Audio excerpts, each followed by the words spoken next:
Ontem, dia 21 de outubro, saiu nos cinemas uma nova adaptação de uma das obras literárias mais completas do universo nerd. Se você acha que Game of Thrones foi revolucionário ou Star Wars foi totalmente original, então você precisa conhecer Duna. Only together can we stand a chance. Let's fight like demons.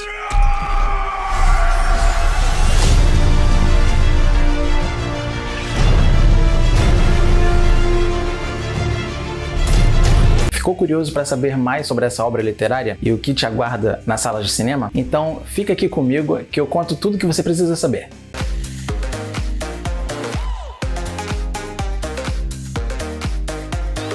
E aí, meus nerds sinistros, de boas? Aqui é o Lorde, seu guia, e veio falar um pouquinho de uma obra literária muito famosa, talvez não tão famosa assim hoje em dia, mas há algum tempo atrás ela ficou muito famosa. E eu tô falando de Duna.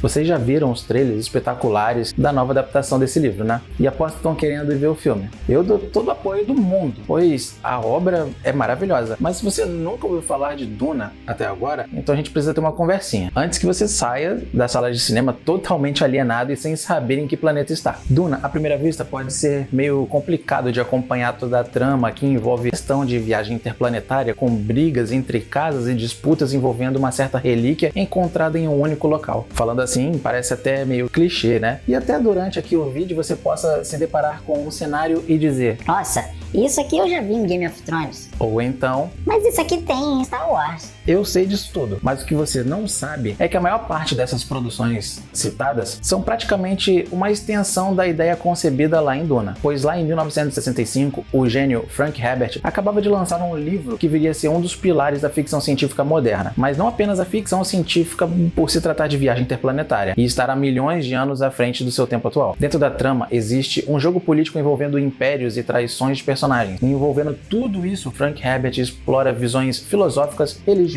e pontos psicológicos ao criar os personagens. Não foi só criar a descrição do personagem e tacar lá no livro não, galera. O autor colocou seus personagens com pensamentos complexos que chegam até a justificar alguns dos pontos de vista deles lá dentro da trama.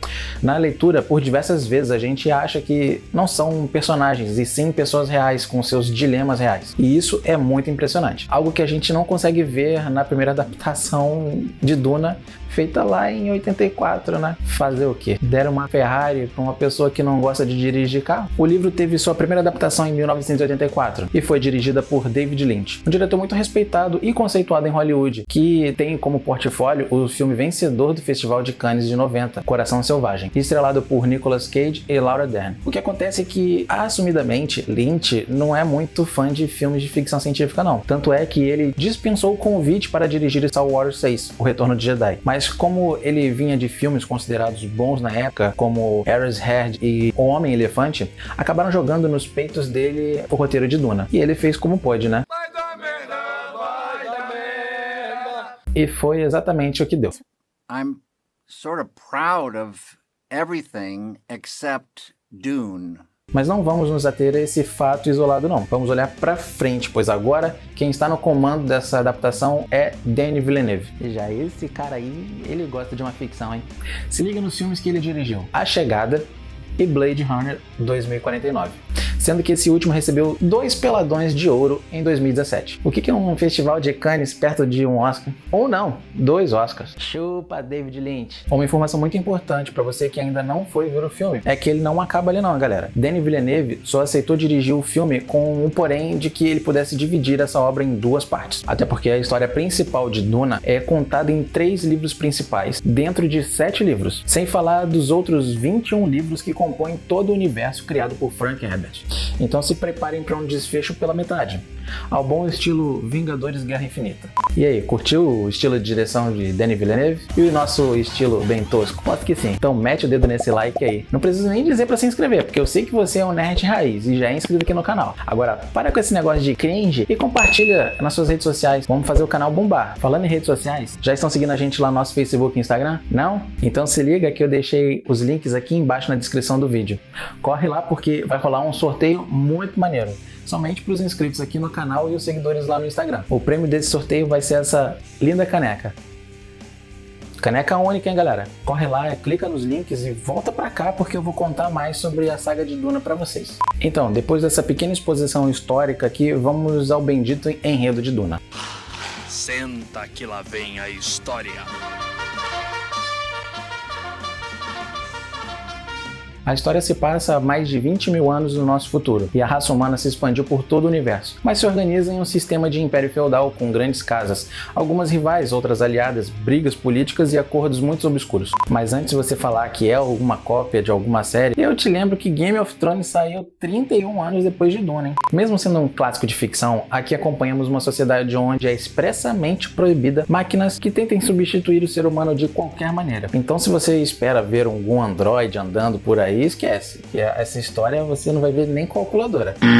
E exatamente por esse ponto podemos acompanhar uma raça humana mais desenvolvida, já que tiveram que treinar suas mentes, aumentando assim suas capacidades mentais, chegando a um ponto onde a sociedade conta com os Mentates, que são humanos capazes de processar um número absurdo de dados por segundo. O que hoje em dia a gente faz com um computador, os caras faziam de cabeça. Imagina que doideira. Mas isso é só um dos exemplos. O funcionamento inteiro da sociedade humana gira em torno de uma especiaria conhecida na história como melange. Essa substância tem vários efeitos nos seres humanos, deixando o seu usuário mega ultra overpower.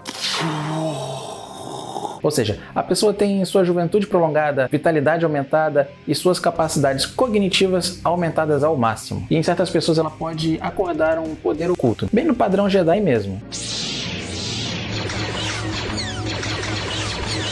Só que tem um porém, esse melange é extremamente viciante. Mas como eu disse no início, a sociedade se expandiu por vários cantos do universo. E esse melange funciona de dois modos que ajudariam nas viagens interplanetárias. A primeira é que ele é usado como combustível das naves. E o segundo modo de uso é nos próprios seres humanos, que são os navegadores, pois ela aumenta a capacidade de processamento de dados nos Mentates. E com isso, eles são capazes de calcular as melhores e mais seguras rotas para o seu destino final. Os caras eram uma espécie de GPS das naves. E aí chegamos ao ponto primordial de Duna.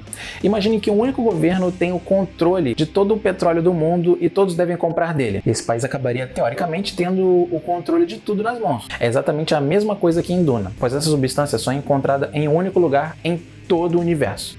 Um planeta chamado Arrakis, que por ser um deserto sem fim, fica conhecido como Duna. A escassez de água nesse planeta é tão grande que o povo que vive lá, conhecido como os Fremen, acabam criando um traje especial que consegue fazer meio que uma reciclagem de todo o líquido do corpo. Cada gotinha de suor, urina, água das fezes, tudo isso é filtrado e reutilizado pelo portador do traje. Ai, que absurdo! Ai, que badalo! Ai, que horror!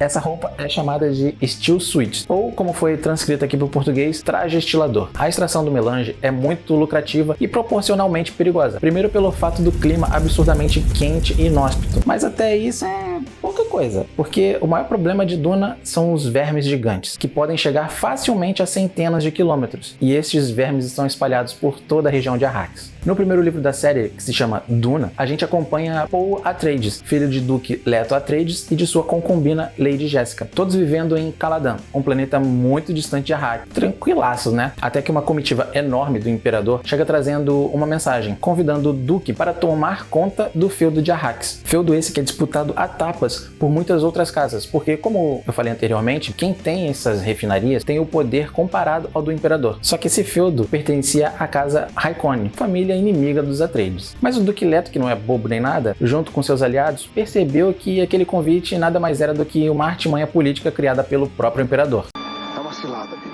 Só que eles ficam meio que encurralados, pois não tem como negar esse pedido de forma amigável. E daí toda a realeza da casa Atreides sai de Caladan ao rumo de Arrakis, mesmo sabendo que iria dar ruim.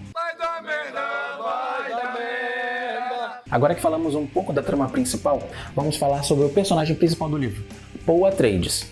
O jovem rapaz é um resultado meio que de um programa genético criado por uma irmandade exclusivamente de mulheres, que tem acesso a todos os ramos do Império e assim todas as casas. Elas possuem poderes misteriosos, sendo assim chamadas de bruxas por muitos. Elas são as Bene Gesserit. Essa irmandade funciona como um tipo de religião e a Lady Jessica, mãe de Paul, faz parte dessa irmandade. Para você entender melhor como funciona, eu vou fazer um paralelo dessa irmandade com a Irmandade do Senhor da Luz em Game of Thrones. Lembra deles? Eles estavam espalhados por toda Westeros, à espera do escolhido pelo Senhor do Fogo, e também possuía poderes místicos, no padrão Jedizinho mesmo ali, né? Então, por fazer parte dessa irmandade, Lady Jessica fez com que Paul tivesse treinamento extenso para se tornar um Mentatis, além de receber treinamentos de combate com os melhores lutadores da casa Atreides, juntamente com o treinamento das Bene Gesserits, ali na obscuridade mesmo, por parte da mãe. Vocês que estão acostumados a ver essas histórias onde existe um contexto de um herói escolhido que irá libertar um povo, aqui vocês vão ver um herói projetado, ou seja, é aquele herói apelão mesmo, que está preparado para qualquer coisa. A minha opinião sobre a história de Duna é totalmente influenciada pela escrita incrível de Frank Herbert. Para alguns ela é um pouco complicada, pois a leitura não é algo tão dinâmico no início, devido à questão da imersão a um mundo totalmente novo, como a política, religião e culturas únicas. Mas depois que você já está imerso no contexto, é algo quase que automático a leitura. Muita gente pode achar um saco, outros vão amar os livros. E o filme de Denis Villeneuve, ele está muito acessível para essa nova geração que não conhecia nada sobre Duna. Não estou dizendo que o filme vai substituir o livro não, mas pode ser um grande ponto de interesse para a leitura. Se eu fosse apostar, apostaria que as tiragens de Duna aumentarão exponencialmente depois dessa nova adaptação. E se você for ver esse filme depois de ter assistido o nosso vídeo, eu peço para que você volte aqui e conte qual foi a sua experiência ao sair da sala de cinema. Vou ficar esperando seu comentário, hein? Vejo vocês no próximo vídeo. Valeu, fui!